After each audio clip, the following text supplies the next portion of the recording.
परकीय भाषा, परदेशी भाषा कितपत मुलांनी शिकल्या पाहिजेत, त्याचा ॲडव्हांटेज, डिसॲडव्हांटेज? असं आहे, परकीय भाषा मुळात एक तर लक्षात घ्या, शिकायचं असेल तर कमीत कमी त्या भाषेंमधली टॉप लेवलची सर्टिफिकेट मिळवली पाहिजेत. ओके. आणि ते सुद्धा त्या देशांची सरकारं परीक्षा घेतात, आपल्या परीक्षा नाही.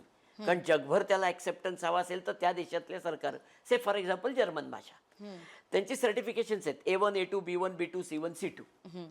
तुम्हाला खऱ्या अर्थाने करिअर करायचं असेल त्या भाषेत तर तुम्ही ते C2 लेवलच्या सर्टिफिकेशनपर्यंत पोहोचलं पाहिजे, ते सर्टिफिकेशन मिळवलं पाहिजे. भाषा आपल्याला वाटतं तितके सोप्या नसतात. त्यामुळे त्या लेव्हलपर्यंत अशीच मुलं जातात ज्यांना ती तेवढी अर्ज आहे त्याची. दुसरं असं आहे की याच्यातल्या अपॉर्च्युनिटीज काही प्रमाणात आता कमी झाले आहेत किंवा होणार आहेत बिकॉज ऑफ AI. काय झालंय, ट्रान्सलेशन, इंटरप्रिटेशन यातल्या ज्या अपॉर्च्युनिटी ज्या भाषांमधून मिळतात त्या आता खूप कमी होत आहेत. याचं कारण AI. इव्हन तुमच्या मोबाईलमध्ये आता सोय झाली आहे, तुम्ही दुसऱ्या भाषेतलं काही टाका, तुम्हाला डायरेक्ट भाषांतर करून मिळतं.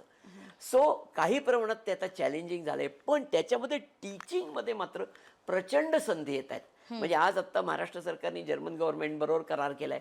महाराष्ट्रातनं खूप मोठ्या प्रमाणावर स्किल बेस मॅनपॉवर जर्मनला पाठवायचे, त्यांना जर्मन भाषा शिकवून पाठवायचे. कोण शिकवणार? तर त्याच्यातले जे खऱ्या अर्थाने चांगलं शिकवू शकतात, म्हणजे स्वतः ते चांगली शिकलेले पाहिजेत तर ते शिकवू शकतील.